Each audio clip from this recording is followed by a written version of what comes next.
प्रत्येक दिन सकाळे जलखिया रे आपण कौन बनैबे बोली भाबुचंती ताहले आज रेसिपी आपण माने वीडियो को फुल देखंतु। बिरयानी खाउचंती कि पुलाव खाउचंती आपण निजे भी जानि परिबेनी एत्ते हेल्दी जलखिया डे बनिबो से पुणी बिना प्याज रसुण रे आपण माने जलखिया सहित पिलांको स्कूल टिफिन मध्य देई परिबे। तो प्रथमे चलते गोटे कढ़ाईटे बसैबा सेथिरे आमे 2 चम्मच रिफाइंड तेल एठी ऐड करबा। आपण चाहिले सोरिष तेल मध्य नै परिबे। तेल गरम हे गेले एठी आमे किछि गोटा मसला ऐड करबा। गोटा मसला किछि ऐड करले तार बास्ना भल आसे। एथिरे आमे अल्प कंचा लंका किछि काटिके ऐड करबा। गोटे चम्मच अदा को छेचिके एठी ऐड करबा। एबे सब जिंस को किछि सेकेंड पय आमे टिके हल्का भाजी नबा। एठी भृसंग पत्र म एठी किछि ऐड करिछि तार बास्ना भल आसीबो। जे कोनोसी उपमा किंबा जे कोनोसी जलखिया बनौचंती भृसंग पत्र निश्चित भाव में ऐड करंतु, बहुत टेस्टी बनिबो। एठी मो गोटे टमाटो को एमती बाटिके ऐड करिछि। आपण चाहिले काटिके मध्य ऐड करि परिबे। टमाटो को ऐड करसला परे आमे भल से मिक्स करबा और किछि समय पर्यंत कसी नबा।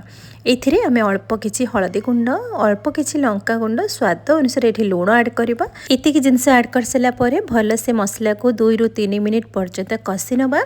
कसी सारा परे एठी आमे ऐड करबा किछि परिबा भितरे आपण चाहिले सब परिबा मध्य नै परिबे। प्रथमे मु एठी अल्प फूलकोबी नेछि, बीटरूट अल्प नेछि, एठी बीन्स किछि नेछि काटिकी, एठी गाजर किछि नेछि सेम क्वांटिटी रे मु सब नेछि। एठी ग्रीन मटर अल्प किछि नेछि। एठी मु नेछि पियाज संढा जोटा कि पियाज पत्र। मु प्रथमरु जेहेतु कहितली बिना पियाज रसुण रे आमे आज बनेबा किंतु भूल रे मु पियाज पत्र को ऐड कर देछि, सेतिपई आपण ध्यान देबे। एबे सब जिंस को आमे भल से मिक्स करके किछि समय पर्यंत कसी नबा। तो यही प्रोसेस रे थरे बनैबे ना देखिबे टेस्टी बनिबो आउ हेल्दी भी बनिबो। पिला माने एई बहाना रे परिबा न खाउतले भी खाई देबे। एठी हमें किछि मसला गुंड ऐड करबा। गोटे चम्मच धनिया पाउडर ऐड करिछि, हाफ चम्मच मैं एठी ऐड करिछि गुजराती पाउडर, हाफ चम्मच दालचीनी पाउडर ऐड करिछि। त आपण चाहिले एथिरे अन्य किछि चिकन मसला किंबा बिरयानी मसला मध्य एठी ऐड करि परिबे किंबा मैगी मसला मध्य एठी ऐड करि परिबे। एबे सब जिंस को मिक्स करके किछि समय पर्यंत ताको सिझिबा पई छाडी देबा। गैस रो फ्लेम को स्लो रे रखिबा। हेल्दी जलखिया बनेबा पई मु एठी चूड़ा नेछि। तो मु एठी 1.5 गिना चूड़ा नेछि। प्रथमे गोटे गिना चूड़ा नै गली आउ मु एठी हाफ गिना चूड़ा नेछि। तो मु एठी टिके ब्राउन चूड़ा नेछि। आपण चाहिले धळा चूड़ा किबा जे कोनसी चूड़ा नै परिबे। तो चूड़ा को प्रथमे ए भली भाबरे रे स्ट्रेनर रे टिके चले नेबे। तार जेतिकी खदड़ किंबा मैला जिंस बाहरी आसीबो आउ ताको ए भली भाबरे पानी रे टिके हल्का धोई देबे। बेसी धोइबेनी, एमती टिके हल्का धोई देबे जेमिति कि चूड़ाटा हमर टिके नरम होबा दरकार। जदि आपण चाहिबे प्रथमे प्रिपरेशन पूर्वरु चूड़ा को मध्य एमती धोई के रखि देथिबे, नहेले एमती परे मध्य करि परिबे। तो चूड़ा को टिके हल्का धोई के हमें साइड रखेबा। एपटे हमें जो परिबा सिझिया पई छाडी थिले एठी हमें देखिबा परिबा केते सिझिची। बेसी सिझेबेनी, जेमिति 90% हमर परिबा सिझी आसीथिबो सेही टाइप रे आपण सिझेबे। एबे सब जिंस को भले से मिक्स कर सला परे एठी आपण ऑप्शनल अछि, आपण चाहिले भजा बादाम किछि ऐड कर परिबे किंबा काजू किशमिश मध्य ऐड कर परिबे। तो मु एठी अल्प काजू ऐड करिछि आउ गोटे चम्मच एठी चीनी ऐड करिछि। जेहेतु टिके मीठा पुलाव टाइप रो टिके टेस्ट लागबो, पिला माने खुशी खुशी रे खाइबे, सेति पई मु गोटे चम्मच एठी चीनी ऐड करिछि। आपनको जदि चीनी पसंद नै ताले आपण स्किप कर परिबे। एबे सब जिंस को हमें भले से मिक्स कर सला परे प्रथमे हमें जो धोई की चूड़ा को रखिथिले चूड़ा को एठी ऐड करबा। चूड़ा को एमती धीरे धीरे ऐड करिवे। एठी देखंतु चूड़ा धोई सला परे चूड़ा केमती पानी टाणी नेछि और चूड़ा केमती सुखिला ही जाइछे। जेते बेले आपण चूड़ा रे जे कोनसी उपमा किंबा जे कोनसी जलखिया बनौचंती टिके टाण वाला चूड़ा नेबे, नरम वाला चूड़ा बिल्कुल नेबेनी। नरम वाला चूड़ा जोटा कि से पूरे नरम ही जिवो, घांटी ही जिवो।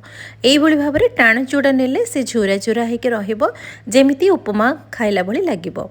एबे आमे सब जिंस को भल से धीरे धीरे एठी मिक्स करबा। एठी आपनको जदि लागुची चूड़ा सुखिला लागुची ताहले एठी आपण अल्प अल्प पानी मध्य एठी छिंची परिबे। तो बेसी पानी देबेनी, एई भली भाबरे हाथ साहाय्य रे जेमती पानी छिंचा जाए सेई भली भाबरे अल्प पानी छिंची की गैस रे फ्लेम को पूरा स्लो करिकी आउ 5 मिनिट पर्यंत ताको सिझिबा पई छाडी देबा। 5 मिनिट परे एठी चेक करिबा। देखंतु परिबा हमर 90% प्रथमरु सिझी थिला। एबे हमर परफेक्ट परिबा सिझी जाइछि आ गोटा गोटा भी रहिछि। आ चूड़ा भी देखंतु पूरा भी घांटीनी, सेमिति भी चूरा चूरा हेकी रहिछि। तो एई भली भाबरे आपण बनेबे, देखिबे बहुत ही बढ़िया बनिबो, उपमा टाइप रे बनिबो आ टेस्टी भी बनिबो। किंतु टेस्ट आसीबो आपण पुलाव टाइप रो टेस्ट आसीबो किंबा बिरयानी टाइप रो टेस्ट आसीबो। तो ये मु गोटे चमच घी ऐड करी बास्ना और टेस्ट को बढ़ावाई। जदि आपण प्रथम किसी पियाज रसुण अदार मसला दे था ताहले बिरियानी टाइप्र टेस्ट आसी था। तो प्रथम मु पियाज रसुण जेहेतु देना से आपण को यहाँ पुलाव टाइप्र टेस्ट आसो। देखिए पिला माने मागी मागिकी खाइबे। पिलांको स्कूल जितेबाला आपण किसी ना किसी टिफिन देवे बोली भावुंट यही भाव में हेल्दी वे रे टिफिन दिंतु। पिला माने खुशी रे खाइबे आउ हेल्दी भी रहिबे। देखिए मागी मागिकी पिला खाइबे। यही भाव में सब जिनस को भलसे मिक्स कर सारापर ये आम कटा धनिया पत्र किसी लास्ट को ऐड करवा आउ भलसे मिक्स करके गैस फ्लेम को बंद करदे। बहुत कम समय भितर ये जलखियाटी बनिकी रेडी हो हेल्दी भी बन टेस्टी भी बन आ पिला मानक पई तो बहुत ही हेल्दी बन। जो मैंने चूड़ा न खाऊे कि पनीपरिया न खाऊे से माने ना मागी मागिकी खाइबे। थरे यही भाव में ट्राए करूँ देखिए समस्ते खाइबा को पसंद करेंगे। तो यही टाइप्र जलखिया जितेबाला आप व्यस्त रोचंती कौन बनेबे बोली भावुंट मात्र 10 ରୁ 15 मिनिट भितर ये जलखिया बनईकी रेडी करेंगे। से सब प्रकार पनीपरिया रहिला चूड़ा भी रहिला हेल्दी भी रहिला। तो समस्ते खाइकी पसंद करेंगे। आशा करुँची आज यही हेल्दी जलखिया आपण मानक निश्चित भाव में पसंद आसीबो। जदि पसंद आसीथिबो बिंदुरोसई चैनल को सब्सक्राइब लाइक शेयर कमेंट करेंगे। फेसबुक पेज रे देखुथिले फॉलो लाइक कमेंट करेंगे। पुणी देखा नुआ वीडियो रे। नमस्कार।